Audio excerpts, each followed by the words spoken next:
প্রশ্ন করেছেন সম্মানিত করদাতা যে ওনার 2019-2020 কর বর্ষে একটি কর মামলা ছিল, নিষ্পত্তি হয়েছে এবং উনি উপযুক্ত উপায়ে কর দায় শোধ করেছেন, কিন্তু বিগত 17/12/2025 তারিখে পুনরায় টাকা পরিশোধের চিঠি পেলেন। এখন তার কি করণীয়?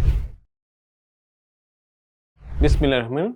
সম্মানিত করদাতা সুনাগরিকবৃন্দ, আসসালামু আলাইকুম। আমাদের ল ম্যাটারে অনেক ভাইরাই ইদানিংকালে যোগাযোগ করেন, তারা ফোন করে আমাদের কাছে অনেক প্রশ্ন করেন এবং জানতে চান কিছু বিষয়ে। আমরা এরকম কিছু নির্বাচিত প্রশ্ন নিয়ে আজকে কয়েকটি পর্ব করব ছোট করে। আমি প্রথমেই একটি প্রশ্ন আপনার এখানে উত্থাপন করছি।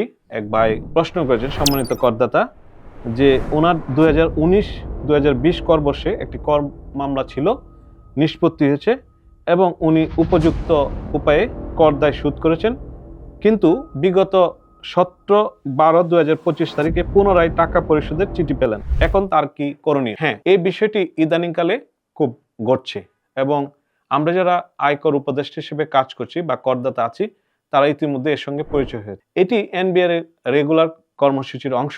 তারা তাদের বকেয়া কর আদায় করার জন্য এই চিঠি দিয়ে থাকেন। কিন্তু এই ভাইয়ের মনে একটি বড় প্রশ্ন যে উনি ইতিমধ্যে এটি দিয়েছেন, তারপরেও কেন চিঠি আসলো? এক্ষেত্রে দুটি বিষয়। একটি বিষয় হলো যে কর্তৃপক্ষ চিঠি দিয়েছেন, ওনাদের একটি দায় থাকে যে এত বছর পর ওনার কেন মনে হবে যে এটা বকেয়া আছে, তাহলে বকেয়া সঙ্গে সঙ্গে আদায় না করার একটি দায় আছে।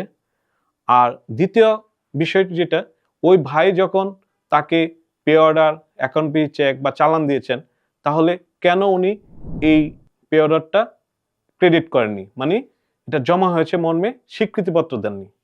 এটি হলো এনবিআর একটি দায় থাকে, অর্থাৎ ওনার যে প্রশ্ন, সেই প্রশ্নের যে হতাশা এবং আক্ষেপ, সেটির উত্তর।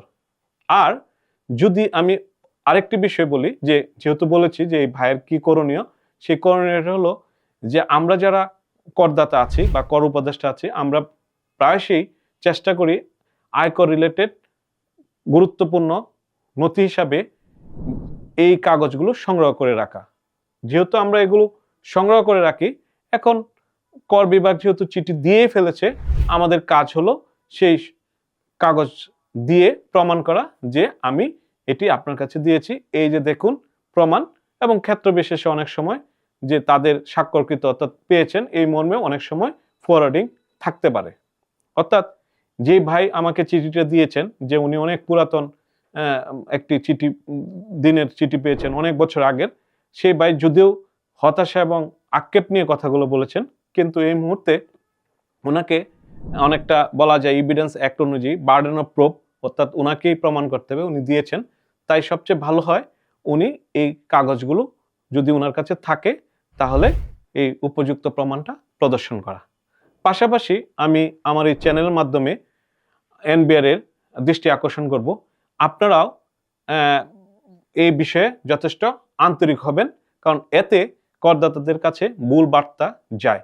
যখনই বকেয়া করের বিষয় আসবে, আপনারা তা আদায়ে সচেষ্ট হওয়ার পাশাপাশি যদি পরিশোধ করে থাকে, সঙ্গে সঙ্গে আপনারা এটা নথিস্থ করবেন, অর্থাৎ স্বীকৃতিপত্র দেওয়ার একটা নতুন নিয়ম চালু করতে পারেন। এটা হতে পারে একটি টোকেন সিস্টেম, একটা স্লিপ হতে পারে, একটি চিঠি হতে পারে, SMS এর মাধ্যমে সামহাও আপনি একটি এমন একটা সিস্টেমে গেলেন যেটার রেকর্ড আর ওভাবে না রাখতে পারে। যেমন আমরা দেখে থাকি যে কাউকে যদি আমরা মেইল করি বা হোয়াটসঅ্যাপ করি, যদি এই কাগজটা খুঁজে পেতে চাই, তাহলে ওখানে সার্চ দিলে আবার পেয়ে যায়। আমরা যেহেতু অটোমেশনে দাবিদার হচ্ছি এনবিআর, আমরা আশা করি ভবিষ্যতে এই ব্যাপারে আমরা অবশ্যই উদ্যোগী হব। আমার ভাই যিনি প্রশ্ন করেছেন, ওনাকে পরিশেষে এই কথাই বলবো, আপনার হতাশ হওয়ার কিছু নেই, আপনি অবশ্যই অফিসের সঙ্গে যোগাযোগ করুন এবং একটি সমাধান বের করুন। ধন্যবাদ, আজকে এই পর্যন্তই।